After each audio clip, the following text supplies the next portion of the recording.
Much for being here, and we're really excited about this reading. So I'm Jane Levin. I'm on the board of St. Louis Poetry Center, and tonight we have Ina Cariño and Shelley Wong. I'm going to introduce both of them. First, I want to tell you that you've probably already noticed that someone is taking photos. We're building a new website, and we're going to populate it finally with shots from our readings. If you do not want a picture of you to appear on the website, we have media release forms that you can sign that says no. But if you're fine with it, you don't have to do that. If you have any questions about usage of these photos, you can ask our executive director, Erin Quick. After the reading, there will be Q&A and time to buy and sign books, which we hope you will do. It's the best way to support our readers. So our first reader is Ina Cariño.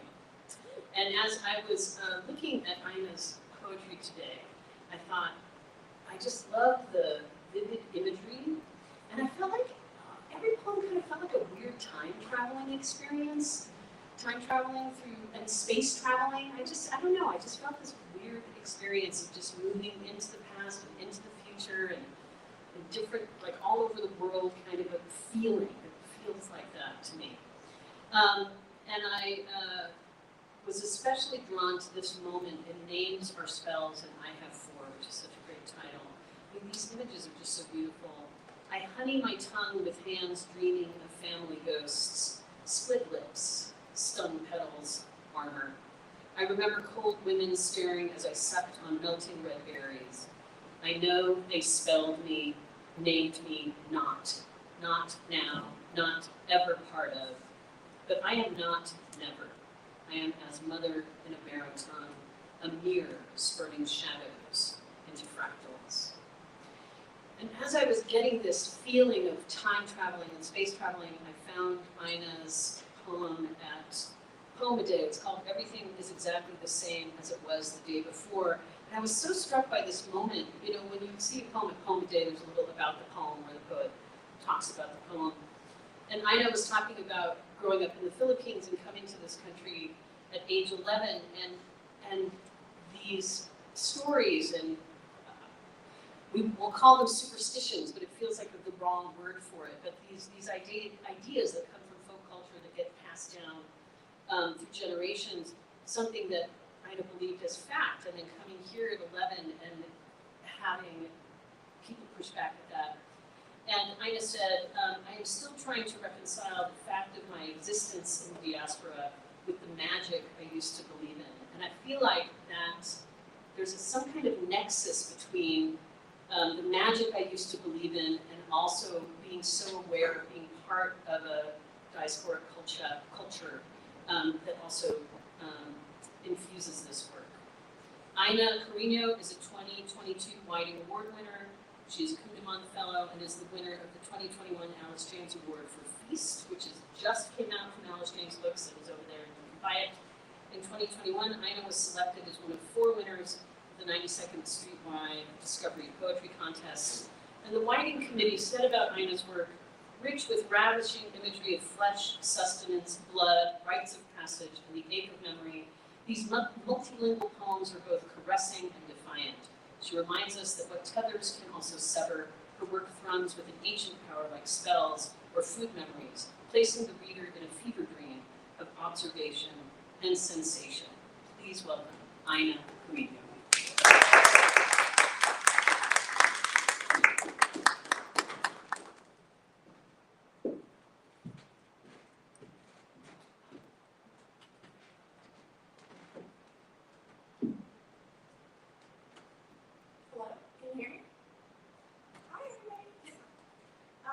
I just want to thank everybody who has facilitated this event. It's been amazing so far. I arrived yesterday.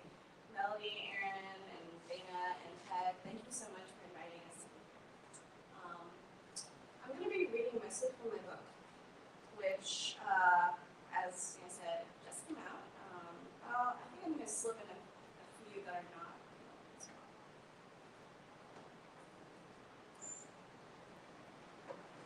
This first one is called Lean Economy. I pop tins of the greasiest luncheon meat open, Slather my chin with animal salt, asymmetrical to the story of that soldier whose pinky fingers were cut off in war. Want versus want. Real love is when you loot a crate of lard-filled cans, throw it into the Pacific to feed your ancestors. In this oily paradigm, we learn to glut ourselves on marrow. They say it's a shame I subsist on scraps. Where do you shop for food? Show me someone who won't argue that there's nothing sentimental in this world, as if bastard histories don't crave undoing. In exchange, I'll show you how to nourish yourself. Lift your grandmother's knife, slice through the fattest layer in your gut, and eat.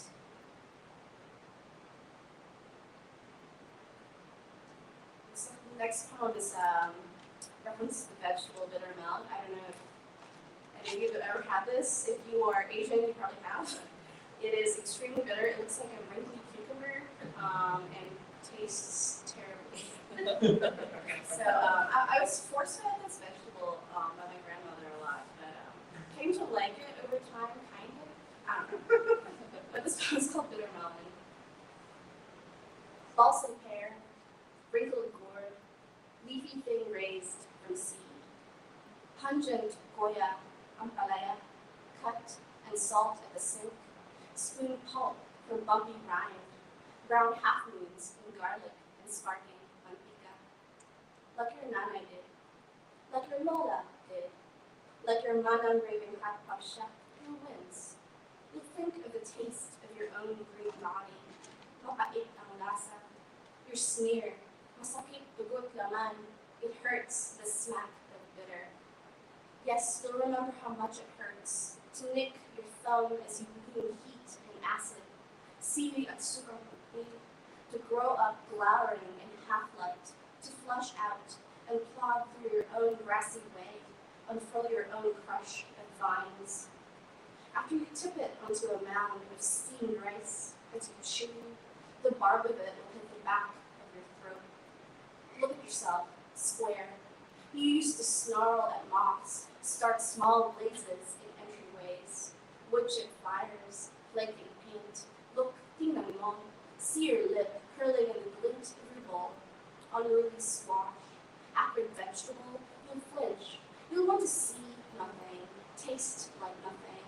But when you disappear your meal, when you choke on the last chunky morsel of rice, you'll slurp, thirsty for more, a saccharine life. Huwag mo kong kalimutan, you'll plead. Taste me, taste me.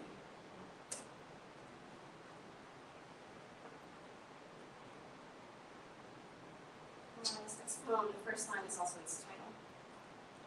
It references the drug war ongoing in the Philippines. My childhood is a country of thieves, false saints donning Spanish brocade capes to rob me rancid. They stifle dappled beetles, pour candle wax on my anthems. Papa's harana turns to loam. Panoply of drug wars, skulking in Barangay 106, red nacre plumes of shit and fishball stink. They say the best thieves secret their crimes through art, say poets are not fit to be war heroes. Film reel silhouette, a child's laugh, collateral damage as face crimps to blankest stare. Still I dream of the plaster sanguineo, phantom eyes blinking through paint. I pity poets, both children and thieves, and when no one looks, both poets and children grieve the shifting contours of cathedrals, elders in Bach, rusty sandals mistaken for home. And I have witnessed the dusk jasmine blooming from holes in a dead boy's chest. To be a thief is to unstick the plastic glow-in-the-dark stars from the ceiling. To be a poet is to write about the hollows that take their place. To be a child is to love what's left. A country full of thieves, a ceiling full of holes, saints who only dream pilfered beauty.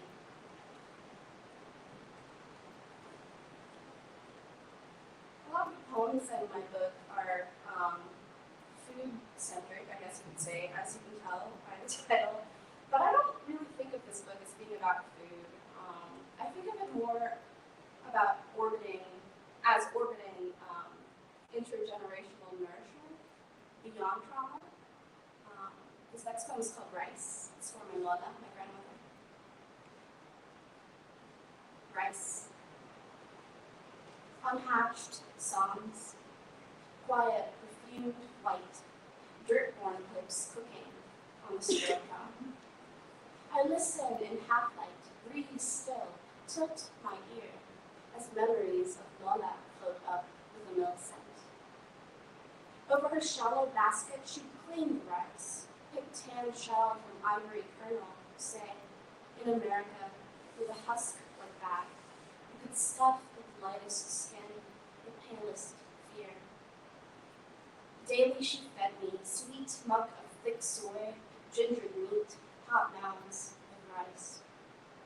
I still wonder how a brain too small for a wish holds the task of feeding in its shell.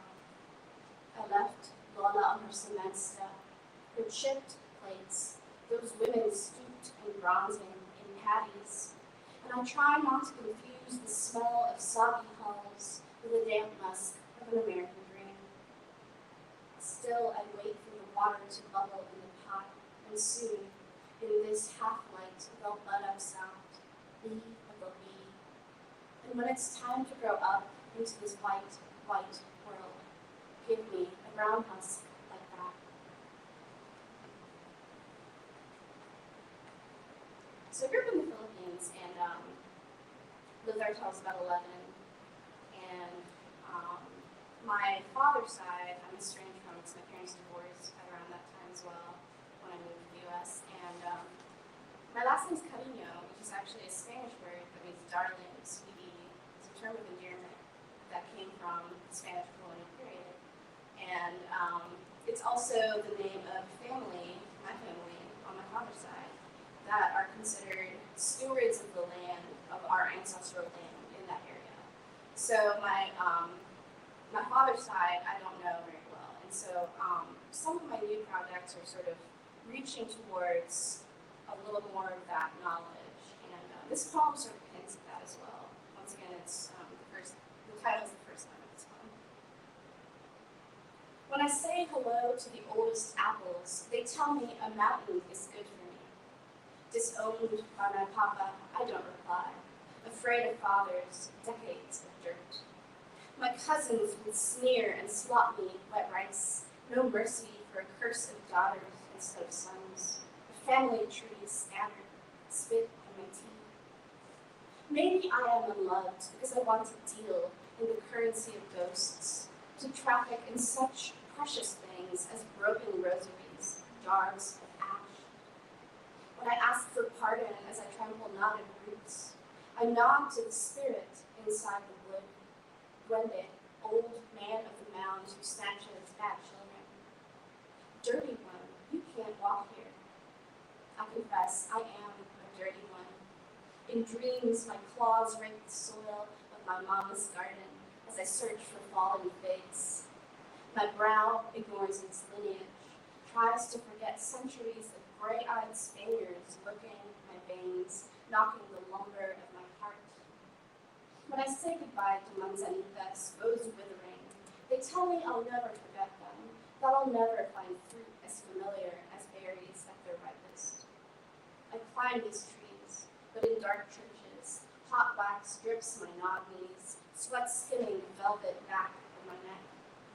I can't let go of what I think is still mine, bloodlines flooding the slopes of Cordillera, silver in the hills, pine sap casing my teeth as I say hello to the oldest apples. This next poem is not in my book, and I usually don't talk this much during readings, but I think this needs a little backstory as well. Sort of continuing my father's side of the family, that's Taka. My ancestor, Mateo Cariño, is on Wikipedia, and there's an entry on him because he successfully defended his ancestral lands, my ancestral lands, from the Spanish garrison during the colonial period. And later on, during the U.S. occupation, after the Japanese occupation, the U.S. tried to confiscate the lands once again, right? And so they went to the Supreme Court, the U.S. Supreme Court, in a case that is now called native title. And it's also a ruling that Mateo won in 1909, posthumously, saying that indigenous people can live on their land or can continue living on their land if they can prove that they have already been living. So that's kind of a legal Mobius strip, is what I like to call it. It's very redundant, it's rife with redundancy. So I think some of my next projects are researching some of Mateo's history. I don't know much about him. There's a picture of him in the Harvard Peabody Museum that I found, so I'm going to start there. Native title. My dead grandmother's young Japanese maple was uprooted, stolen last week, scattered leaves crushed under a stranger's foot. To recover from this loss, I spelled my name red in alphabet soup, mashed the letters together until they resembled my face, which is as my mother's, skin of ginger and violet tuber. On split lips, I wear my papa's name, passed down from his father's, a century of men called darling, Cariño, by Spanish priests.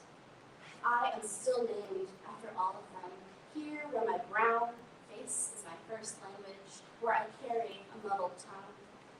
Words I try to forget, darling, Cariño, native, empire, earth. In 1909, the Supreme Court gifted my forefathers their native title for being dark on their own dirt. To disprove myself native, I honeyed my mouth with prayers for untainted soil, because I was schooled across the ocean in a convent, nuns cracking on my knuckles with splintered rulers and taking 5-cent gobbles, my rustic allowance for every word not spoken in English. A trickery, this germination of my non-existent accent. And I placed blushed begonias, newly potted on my windowsill, sad replica of my childhood garden. Still, I wept when my grandmother's tree returned, replanted messy by surreptitious hands. I tally my fortunes, count new freckles blossoming every year, stare at the mirror until I am my mother's mother's, even if I can never tell which empire I mimic as I am shuffled from one to the other.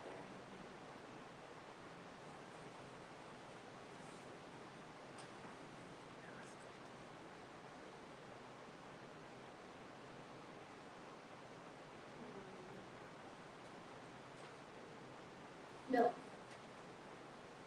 A brown sister told me someone told her white people smell like milk. So I took a good long whiff of one, brought him home with me, let him sleep in my bed. He kept me safe, kept me from lonely, so I kept him from spoiling, from curdling, kept him. At night he dripped milk into me, my fingers gripping his bony limbs, my brow awash in milk, rinsed and cooled. I slurped it up. Maybe he loved me, but only as white boys love guavas from a warm country, pink soft insides, fragrant other. Maybe I loved him, but only as a brown girl loves a white thing, a so-called pure thing, makintab, a shiny lie. One day, I met his onion-skinned mother, his scandal-stuffed father. We talked about Asia, you know, that giant country. True story. Onion mother said my English was great, no accent. Candle father said I looked exotic. Are you Polynesian? They may as well have asked what it's like to wake up smelling like dung, like tarantulas, burnt rice, or flies in summer heat, smelling like mud, monsoon mildew, stink bugs circling.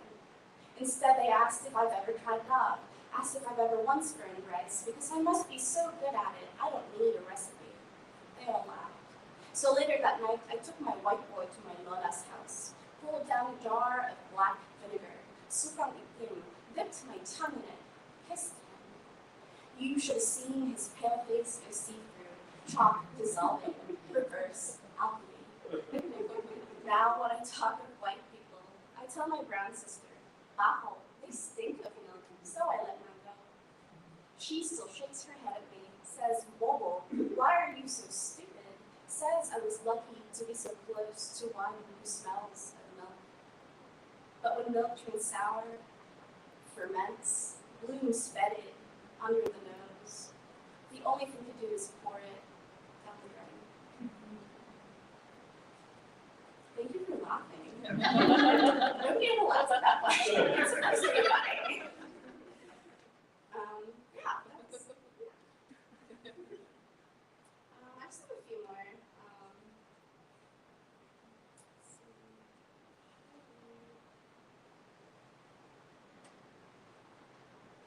Perishable. This is from Mama Ted, one of my grandmothers. My grandmother taught me how to slit the milky belly of my favorite fish, to scrape at filmy scales with a knife, snip the stiff fins behind each gill.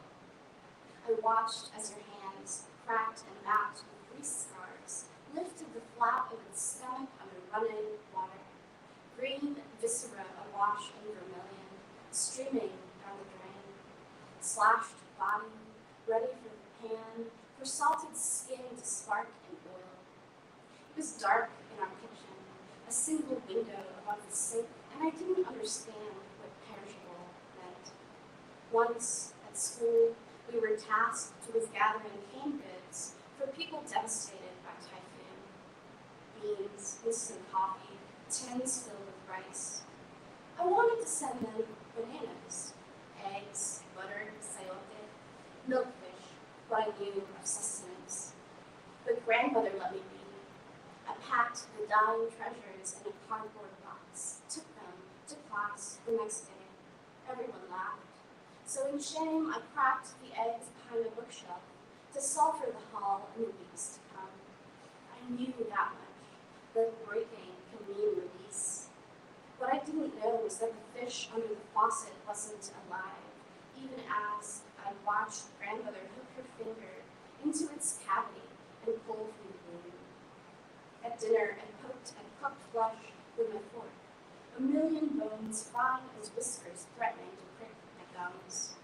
Why didn't you tell me? Grandmother didn't answer. Instead, she pried spine from remaining half, picked the meat clean of tines, scooped it soft into my mouth.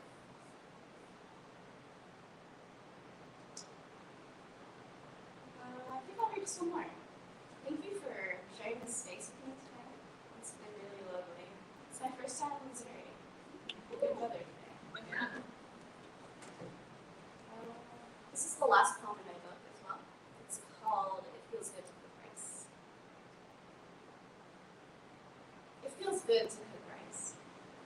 It feels heavy to cook rice. It feels familiar, good, and heavy to cook rice. When I cook rice, it is because hunger is not just an emptiness, but a longing for both the dead who no longer linger. 2 fingers in water, I know just when to stop, right under the second knuckle. In the morning, chew it with salted egg.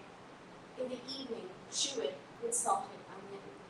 At midnight, eat it slovenly with your peppered hands, licking, relishing each cloud muscle, sucking greedy as if there will no longer be any such thing as rice. Good is not the idea of pleasure. Rather, it is the way I once tripped, spilled a basket of hulls and stones onto soil, homely sprinkle of husks, as if for a sending off. How bright it was, palms brushing the chalk of it, swirls rising and streaking the sun. Heavy is not the same as burden. Rather, it is falling rice as ghosted footfalls, trickling mounds scattered on wood. My dead Lolo in compression socks, my dead Lola in red sliver stuffing, and a slew of yesterday's titos and titas, their voices traveling to me, tinny, ringing as if from yesterday's nova. Familiar, just what it sounds like. Family, blood, home, marrow, bone, grit, calcified memories of things that feel good and heavy. Calcified, as in made stronger by mountain sun, only to have them crumble after enough time has passed, just like the mountain forgot what it used to be. It feels good to cook rice. It feels good to eat rice, even by myself. And it feels familiar to know. With each grain I swallow, I strap myself to my own heavy hunger. Thank you.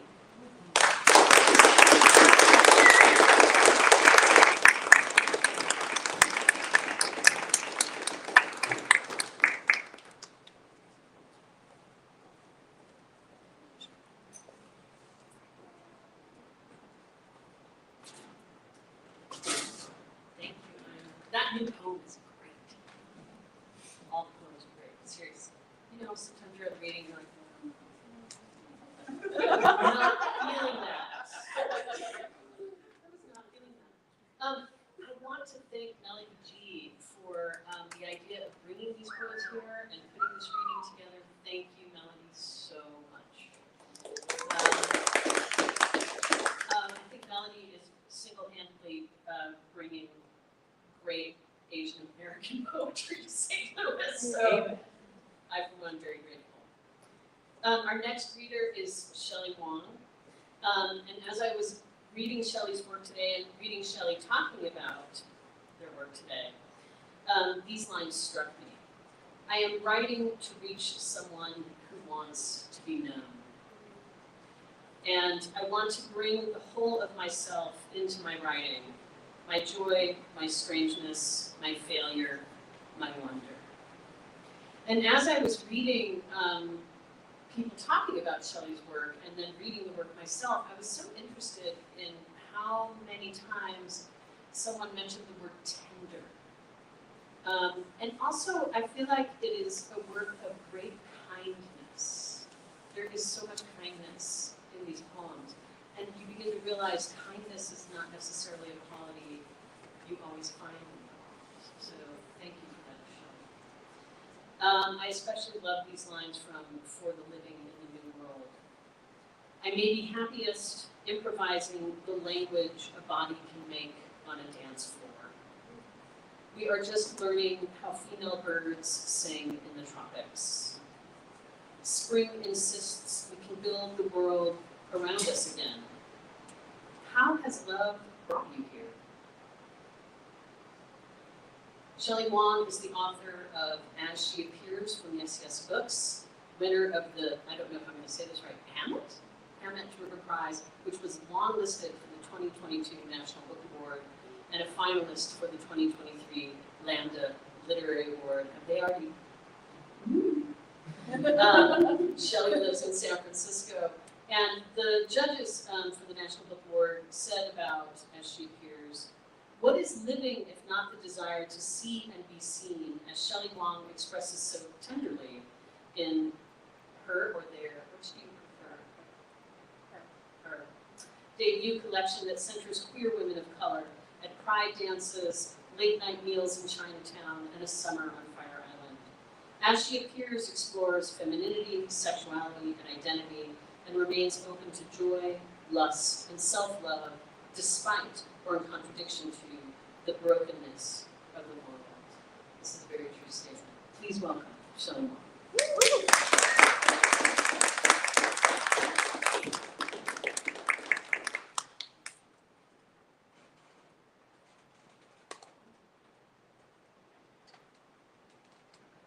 you so much, Dana, for that beautiful introduction, and thank you all for being here. I want to echo Dana's many thanks to Melody and Dana, Matt, for having us for this amazing reading.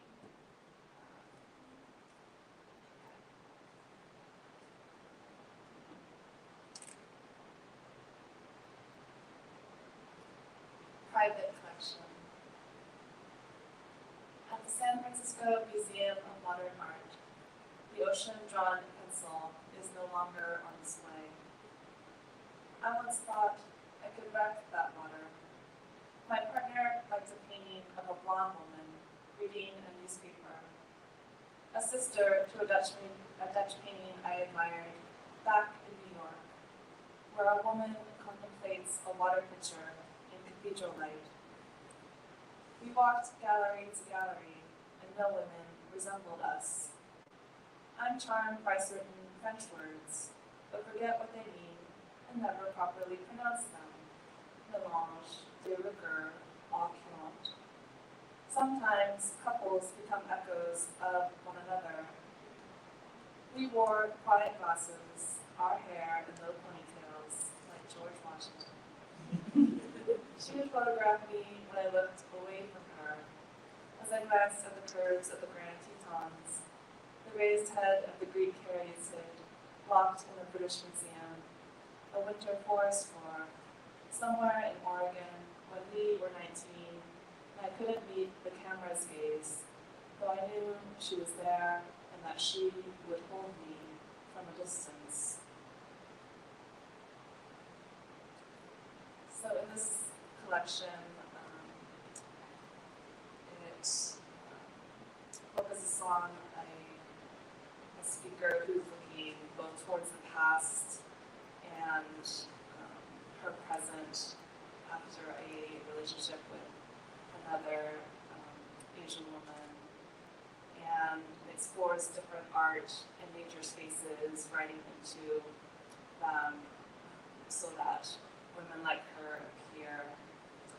And really the heart of the book came together in writing poems set on Fire Island, which is a space that I had visited when I lived in New York, and my partner at the time would occasionally visit during the summer.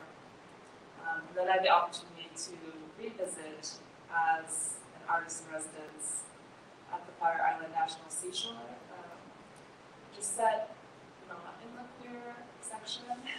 And so I found that writing in that space gave me that landscape to write towards the past and in my present as a single queer woman, and writing about the spaces for and not for women of color.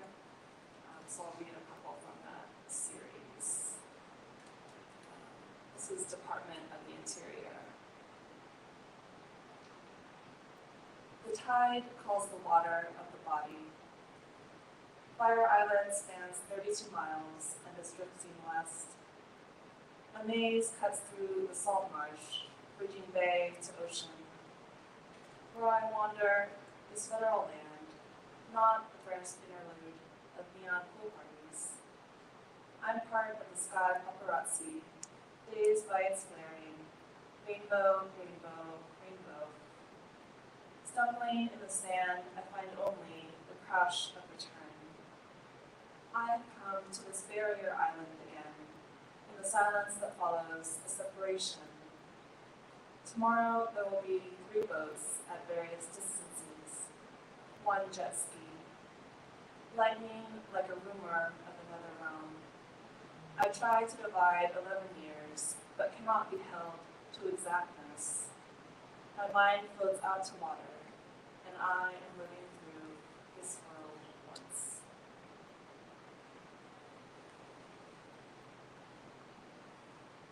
Walking across Fire Island. The ocean crashes and the bay rolls in. Planks creak along the boardwalk as a deer emerges. Umbrellas open like sudden fruit, while I inhale salt air, the fog that lifts off the brush. Here I can let the deer know me. The day trippers have sailed, and the sun is falling. A woman once said, "Deer are dumb." Dear or gentle friend, or whether in question, perpetual guest, Long Island Duchess, beach hostess, I am in a floating year. They must all be related by now, the deer, like beaches.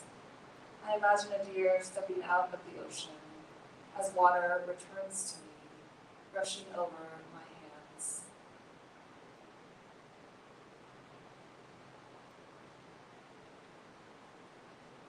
This one is about being in the street section, trying to get to the queer section, but being thwarted This is called Weather Advisory.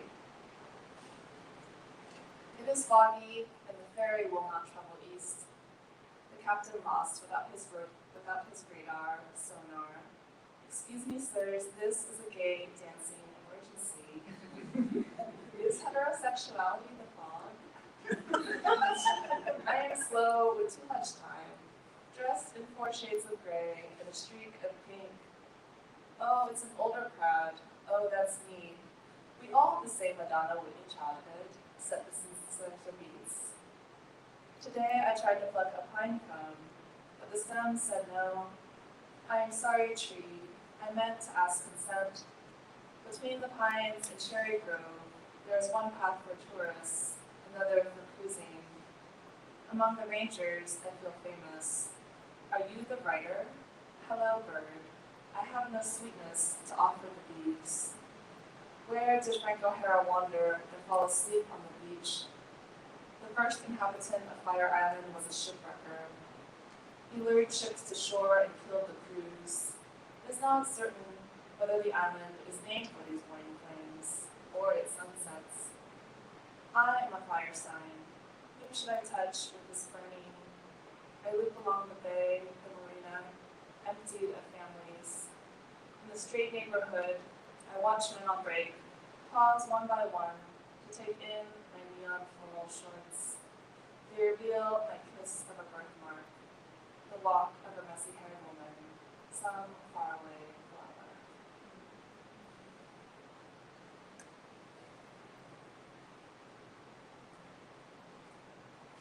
I love that Dana read that section from my first poem in the book about the language of the body on the dance floor, because I feel like that's a thread throughout the book, which is very meaningful to me, and the ecstasy of queer women dancing. Since I did grow up with Madonna and Whitney and Janet, and I really wanted this book to be about queer joy, even though there is that kind of breakup, sorrow, and solitude. There's also joy and gathering and play. So thank you for that. And it's also very special to be together for National Poetry Month. I always have to remind myself to save my energy because May is Asian Pacific Islander Heritage Month. And then June is Pride Month, where we have to go all out. So a little preview of that is my poem Pride Month, which has an epigraph from Anne Sexton. It is June, I am tired of being brave. It is June, and I read about heavy grace to forgive those who would condemn us. It is June, and the man reads a poem where the father becomes a dying stag, and the son says, there is something I need to tell you. It was June when I was awake past midnight, gathering news about the Pulse nightclub shooting. I fell asleep knowing I would wake to walk against grief and waves. It is June, and I am happy that Tegan and Sarah will appear in San Francisco or Oakland. It is June, and I have never prayed to any god. It was New York in the 2000s when my ex ran the chaos backstage at the Pride Pier Dance. In Australian summer heat, we slid through a sea of men with shaved chests. The songs hardly had words, and the bass shuddered into our bodies. Fireworks climaxed over the Hudson, and the crowd rocked and roared back. I stood in a tropical sundress in the VIP section, surrounded by so many barely dressed people, double kissing my face, saying, Happy Pride, and where is your life?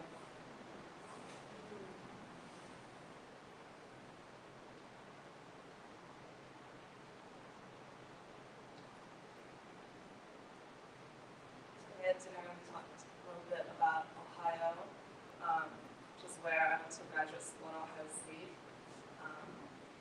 And last week was in Iowa, today I'm in Missouri, so I've been thinking a lot about the Midwest, and thought I'd share a graduate school poem, which I love. script I wrote as a gift to the reader in case you're ever in a situation where you need an out. This is kind of your trap door. So this is called Exit Strategist. A quarrel in light. In war low light, the women don't know who to turn to. Veil of splitting leaves, veil soaked in rosé, fluorescent veil for kicks. Pine tree shadows approach. You're my witness. The dirty perfume we trample. Stacked baskets with too many arrows. My sword crossed yours. I win, I win. Don't touch the trees, don't clap 3 times. All the pretty moths represent. One bird, one white out. Is this a game? Broken bridge, says the banner man. I hold a dead lighter in the good book of knots. Like a long apple peel, she goes by. These arts I invented so he could not refuse me. A bowl full of fish riding in place. Out over the water, I walk the plank. I'm off the ship.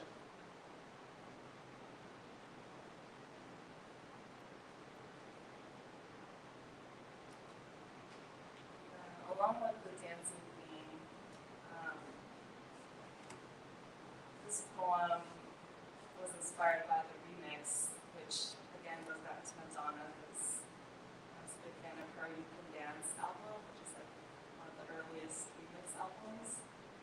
And thinking about the ways in which memory and poetry can fragment and layer in.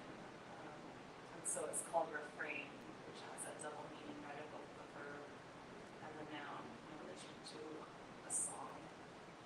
So this is called refrain. Farewell, romantic sacrifice. I choose myself. Some can only love once. How true will it be? I love sequence, but get the sequence confused. At our end, I broke from her, and every face grew stranger. Stranger speaks to me like light through a veil. Like a spent match, the darlings turn to find me, and I fade into the glitter. A sequoia has every vowel like a closed hand. When I've worn my body down from dancing, I still point to the sky. I will honor my body, my only body is honor my will.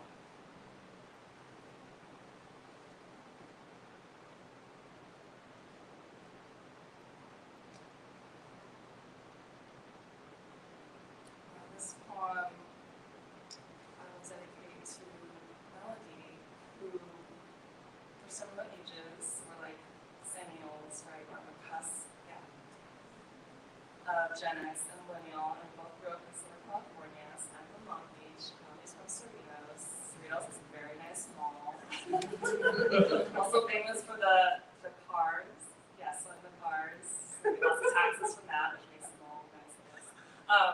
And so growing up in the 80s and 90s, I was always looking for the Asian person in the song, the film, and it was a very Asian-rich environment.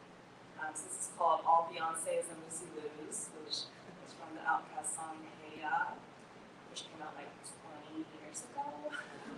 So I just have to explain that. Okay. All Beyoncés and Lucy Lou's. Where are you from? The LBC. Can you speak? Hakao Sumai. I am 4 generations deep in America.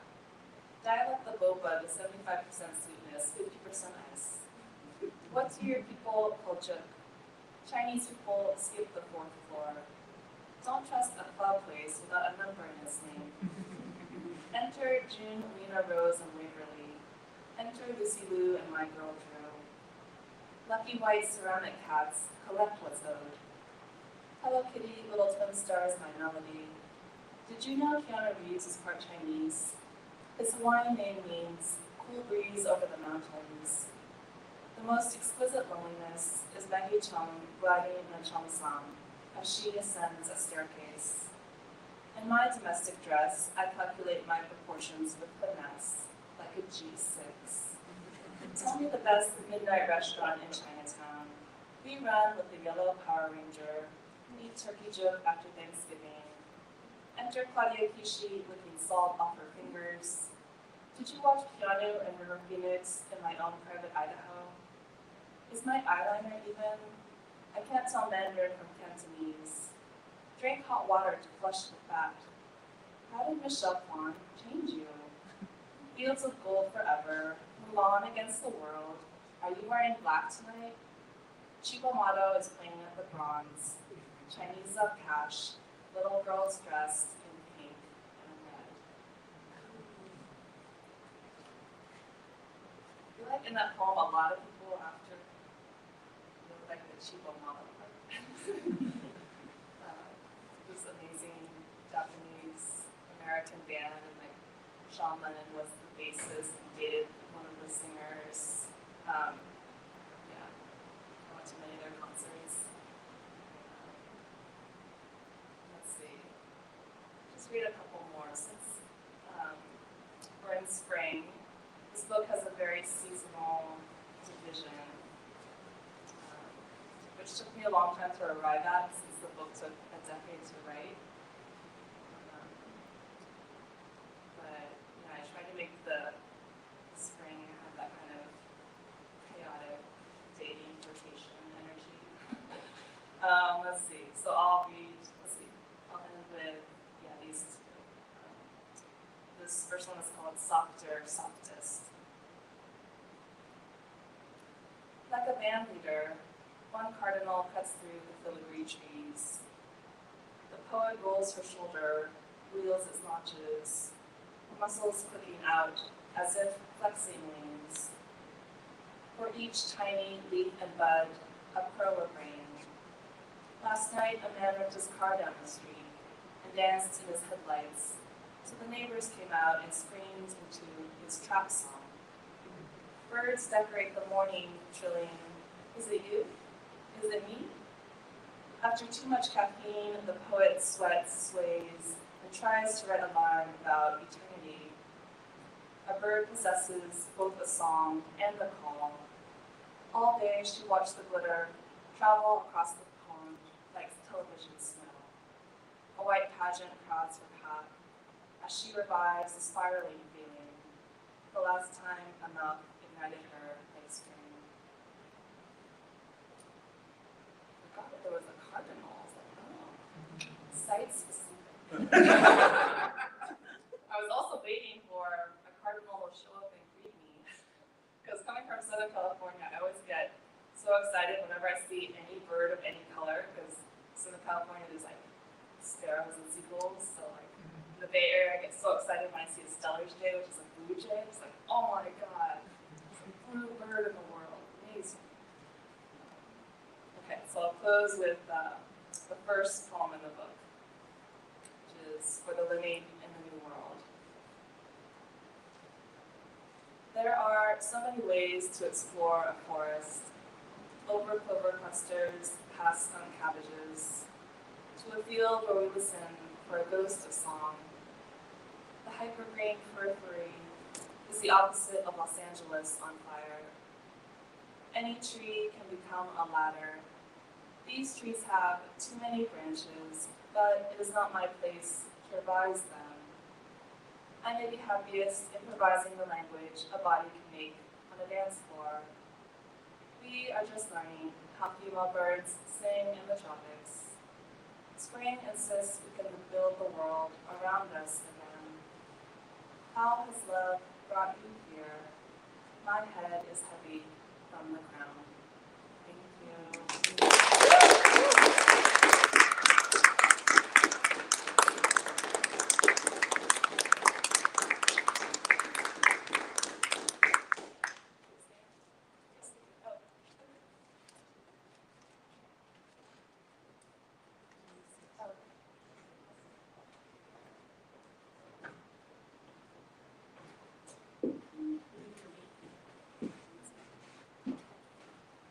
It's on, can you hear me?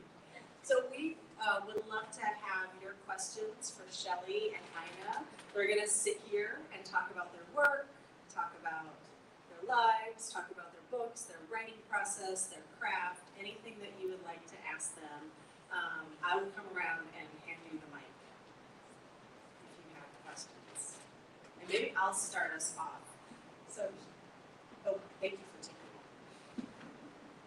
So Shelley and Ina, you're here reading from both of your debut books, which have gotten so much acclaim, and they're beautiful and wonderful. Can you tell us sort of about the process of coming to pull together your first book and publish your first book, and what it's been like reading from your work now? And Ina, you can start. You have the mic, so you can start. Yeah, so I actually wrote this book in grad school. This was my thesis, and I was told that it was ready to send out, which I don't think everybody was told. So I thought, okay, but then it took like maybe 2 years after that, and the 2 years felt very long. And I was told that it's not actually that long. So I think I was just very impatient with the whole process. But I think going through the actual publishing part of it, with like the editing and the layout and all the contract stuff, it's been a lesson in patience, because that also took another 2 years. So this entire journey was like 6 years in the making, not quite a decade, but yeah, it's interesting. I think I learned a lot of patience, is what I'm trying to say. It takes a long time. I feel very far away from this book sometimes. Not that I am disconnected from it, but it just feels like a version of myself that I am still looking at, but I feel as if it's kind of in this glass case right now, where it's still real, but it's sort of been placed on the shelf, and I know I'm moving towards something else. I think that kind of answers the question. Yeah, so I would say maybe 20% of this book was my thesis. I graduated in 2014 and came out with a chapbook in 2017. And I think that process really helped me to narrow my focus and then expand out from that. Yeah, it was, I always think how many poets have project books, and I feel like mine is like 5 mini series put together. There's like the nature poems, the art poems, or relationship poems, the fashion forecast poems, and what I call like the awkward dating poems. And yeah, I'm proud that I was able to kind of orchestrate them into this seasonal arrangement, even though it doesn't take place in the calendar year. It's kind of like clear time. It's many years in these seasons. Yeah, and so, like I mentioned, I feel like the book really came together with the Fire Island poems to have this like place of pivoting, and I kept very diligent records. I sent out the book too early because I felt like that was what my peers were doing, even though it wasn't ready, and so I did send it out 33 times to 22 presses, and on the 3rd time, it was accepted by Yes Books. So I narrowed my focus as I submitted. But yeah, I feel very proud that poems from a span of many years came together in a somewhat cohesive, satisfying, or definitely satisfying way.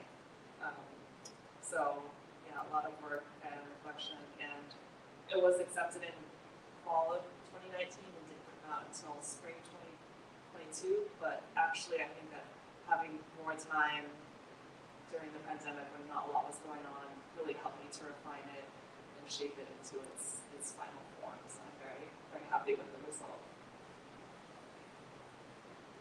Can you raise your hand if you have a question? I'll come around with the mic. I know it's a small space, but this is for the live stream people.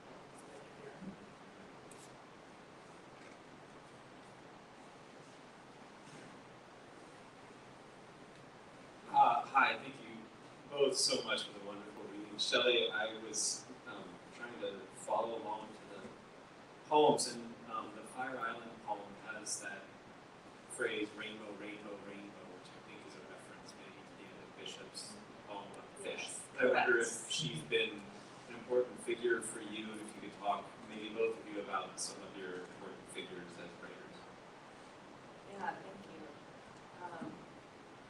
Yeah, I found that in certain moments, I would just get that recall from reading other poets and referencing them throughout the collection, especially queer poets.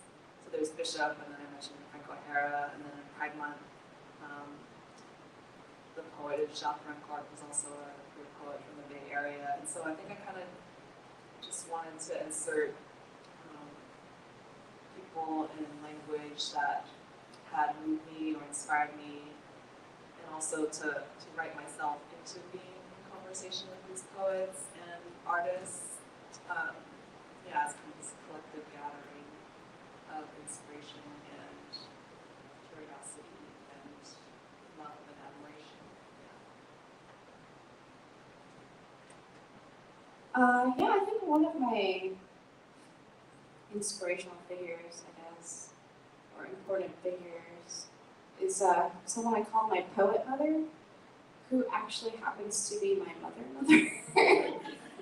She is also a poet. She currently teaches creative writing. She was the poet laureate of Virginia for 2 years. Like, nobody knows this, but I'm telling you now. So yeah.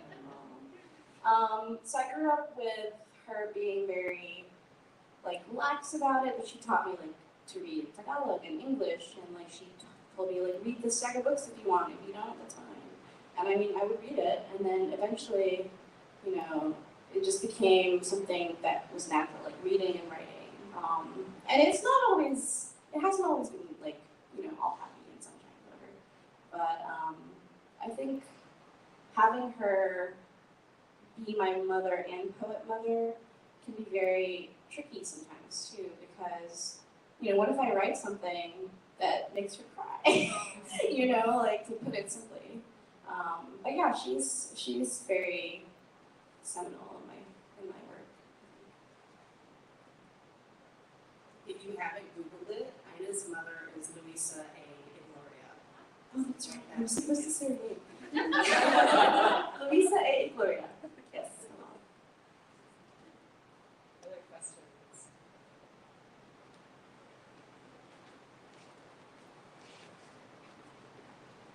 Hi, thank you so much again for sharing your poems with us. I felt like both of your readings were really powerful, and I was wondering what your relationships are to reading your own poems and how that might inform how you write. Relationship to reading my own poems. I was telling Shelley earlier that when I first started reading my work out loud, in grad school, I read way too fast. And I had no sense of the form, how that dictated the pacing, right? How the shape of the poem or the spaces of the poem can dictate the breadth. But the breadth is just as important, right? Those spaces are just as important. And so over time, I sort of learned to finesse that a little bit. Reading it out loud is something that I really enjoy even when it's by myself, as I'm writing, because it helps me revise. I think that's what my relationship to it is. I love reading it out loud. I love hearing other people read their poetry out loud. And I think it's a very intimate thing to sort of feel your way through a poem vocally, sonically, right?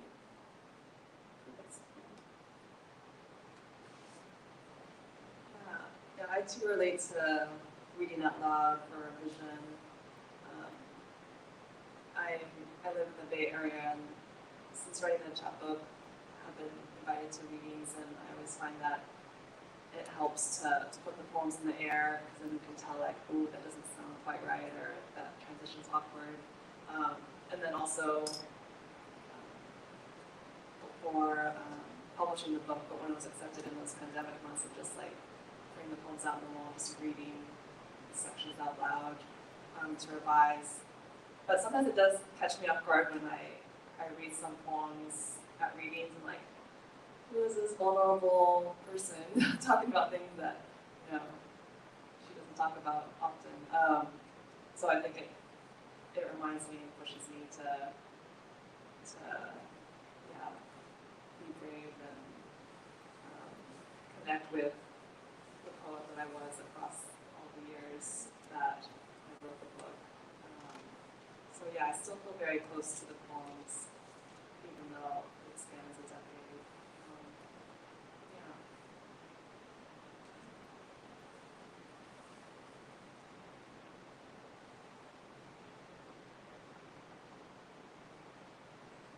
Other questions? Before I, oh, yes, please.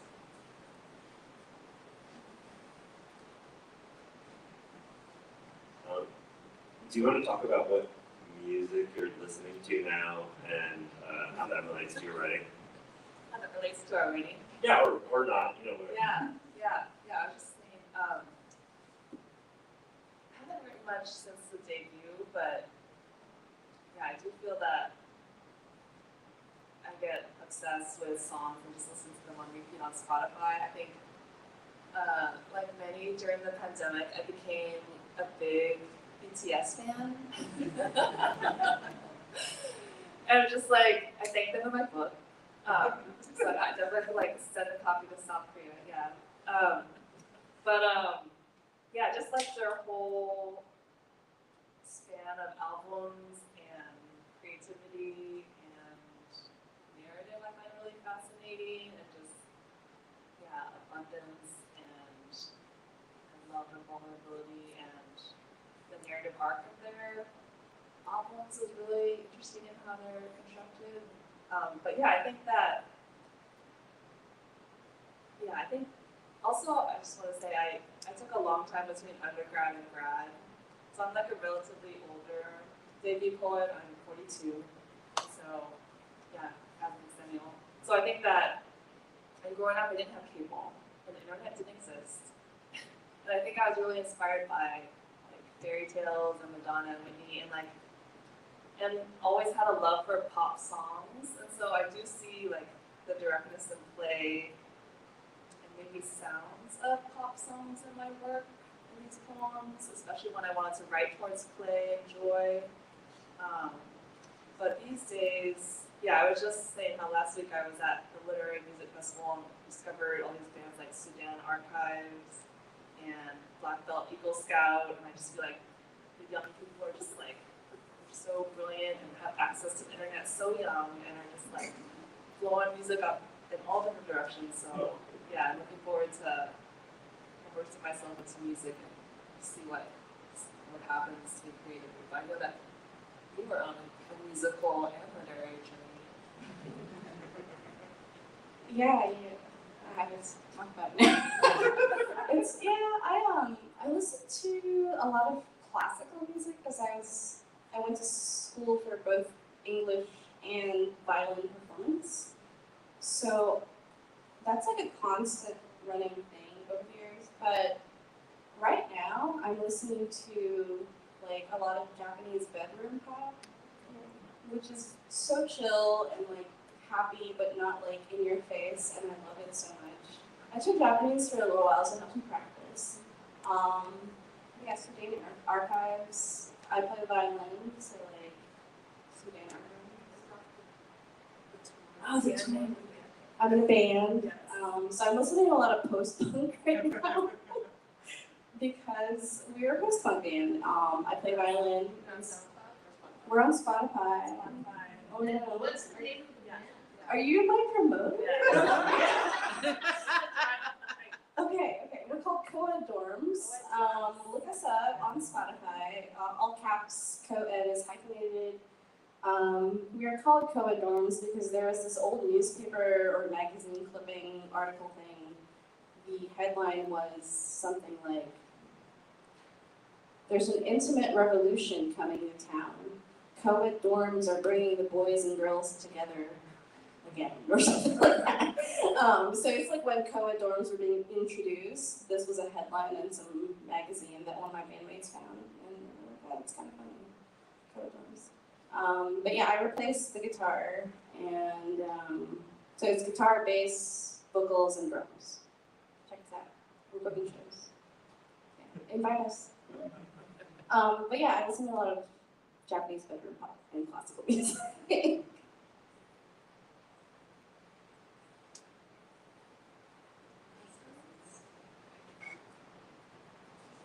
I have a question. Okay, so since this is the early part of your debut, what is a wish that you had for your debut / tour journey?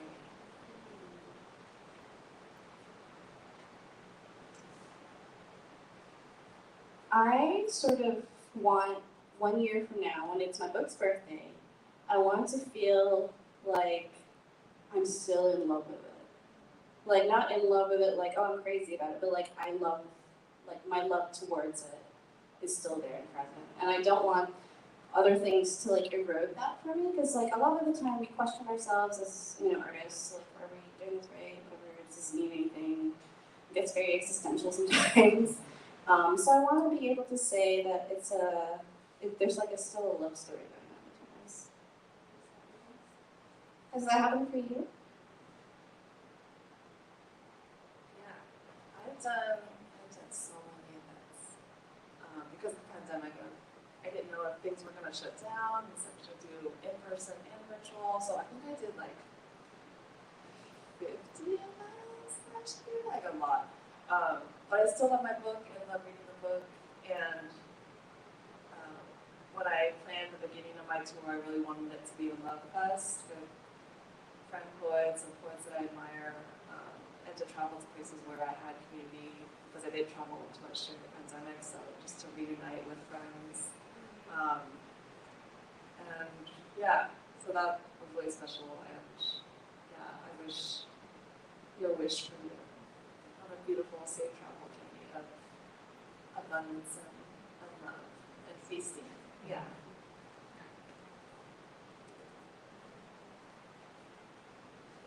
Thanks, Shelley and Ina, one last time.